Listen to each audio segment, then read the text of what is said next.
ये दूसरा फॉर्म देखिए, इसको बोलते हैं प्रपत्र 3-1।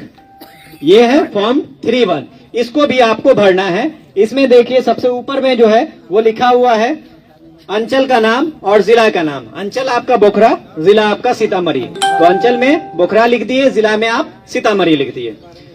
उसके बाद नीचे में यह है कि उपरोक्त विषय के संबंध में सूचित करते हुए कहना है कि हम लोग, इसमें 3 कॉलम बना हुआ है नीचे में।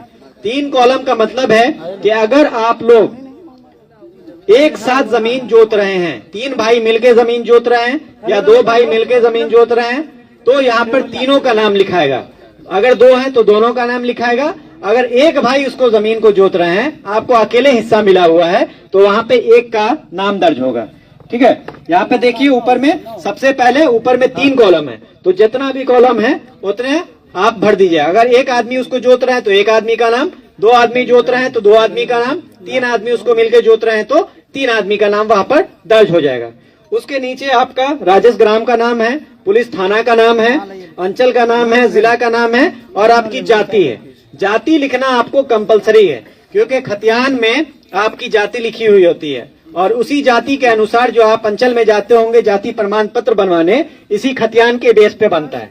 जो खतियान में जो जाति आपकी दर्ज रहेगी, आपके वंशज होने के नाते आप उनके वंशज हैं तो आपकी भी सेम जाति होगी और उसी अनुसार आपका जाति प्रमाण पत्र बनाया जाता है। ठीक है, तो जाति आप लोग कंपलसरी और सही दर्ज कीजिएगा। अपना जिस जाति से आप लोग ताल्लुक रखते हैं वो जाति यहाँ पर दर्ज किया जाएगा।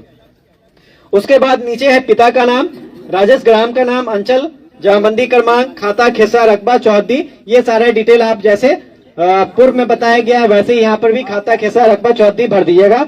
नीचे आपका साइन है, वहां पर साइन कर दीजिएगा। इसमें 2 पेज आता है। पहला पेज तो ये हो गया, दूसरा पेज इसका ये वाला है।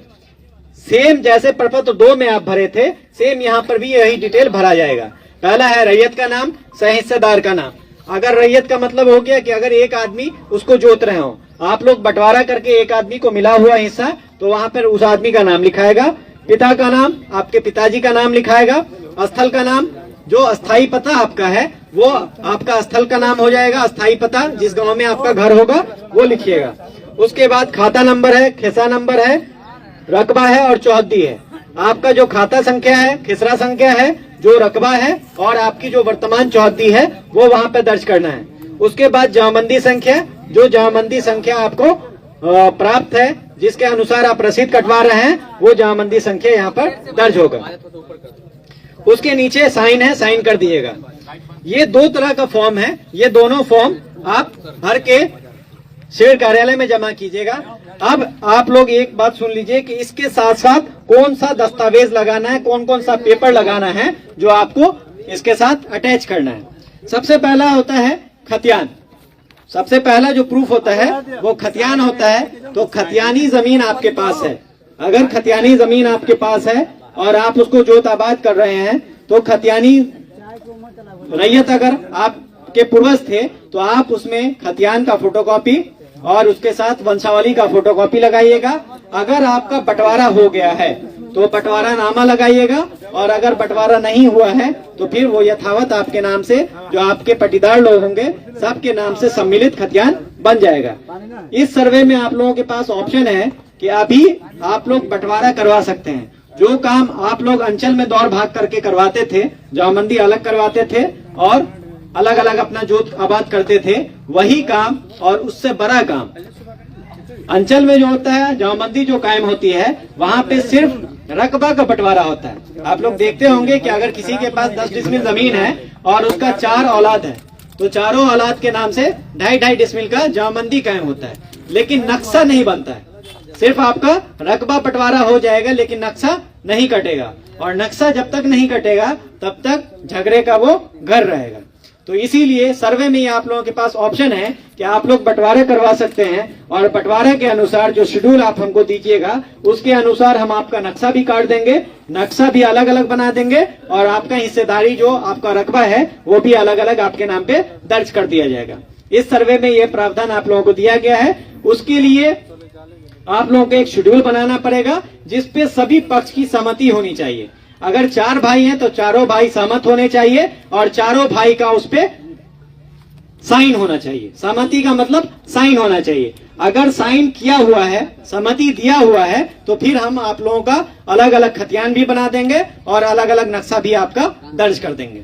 ठीक है, तो आप लोगों को बताया गया कि अगर बंटवारा आप लोगों को करना है वर्तमान में, तो जो बंटवारा आप लोग मौखिक आधार पे किए होंगे, जो बंटवारा ऐसे ही समाज में बैठ के कर लिए होंगे कि फलाना कोला पे आप जोत लीजिए, फलाना कोला हमको दे दी, इस तरह का मौखिक बंटवारा होता है गांव में।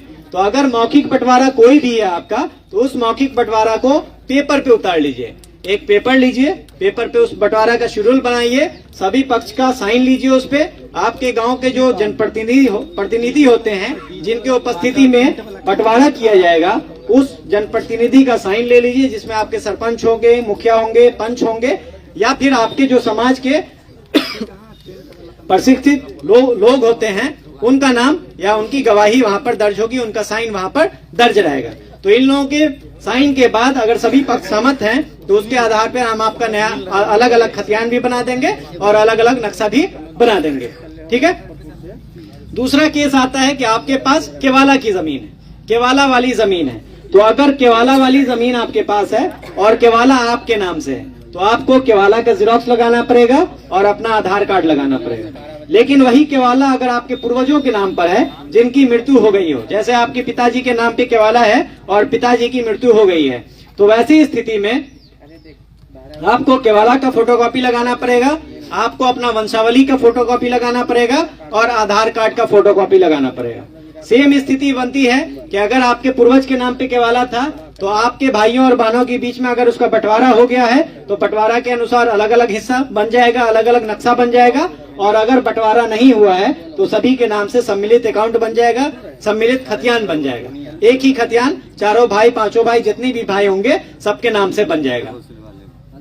तीसरा केस आता है कि आपके पास कोई पर्चा की जमीन है। जैसे पर्चा में आपको बताया गया कि सरकारी जमीन रहेगी तो बंदोबस्ती पर्चा निर्गत होता है, रैयती जमीन रहती है तो वास्कित पर्चा निर्गत होता है, सीलिंग वाली जमीन है तो परवाना निर्गत होता है, और अगर भूदान की जमीन है तो भूदान वाला पर्चा निर्गत होता है। तो ऐसी अगर कोई भी पर्चा है आपके पास, ऐसा कोई भी पर्चा है जिसके आधार पे आप जमीन का दावा कर रहे हैं, तो उस पर्चा का फोटोकॉपी लगाइएगा, आपका रसीद कटता होगा। पर्चा वाली जमीन के लिए कंपलसरी ये चीज है कि आपके नाम पर उसकी जमाबंदी कायम होनी चाहिए। ये चीज याद रख लीजिए, केवाला वाली जमीन और खतियान वाली जमीन का अगर आप रसीद नहीं कटाते हैं, तब भी इस सर्वे में उसका खतियान बन जाएगा। लेकिन आपका जो पर्चा वाली जमीन है, जो सरकारी जमीन आपको दी गई है, या जो वास्कित पर्चा वाली जमीन है, जो रैयती जमीन आपको दी गई है, इसका आपके नाम पर दाखिल खारिज होना अनिवार्य है। अगर इसका सत्यापन हमारे अंचल कार्यालय से नहीं हो पाता है, तो फिर आपके नाम से नया खतियान नहीं बनेगा।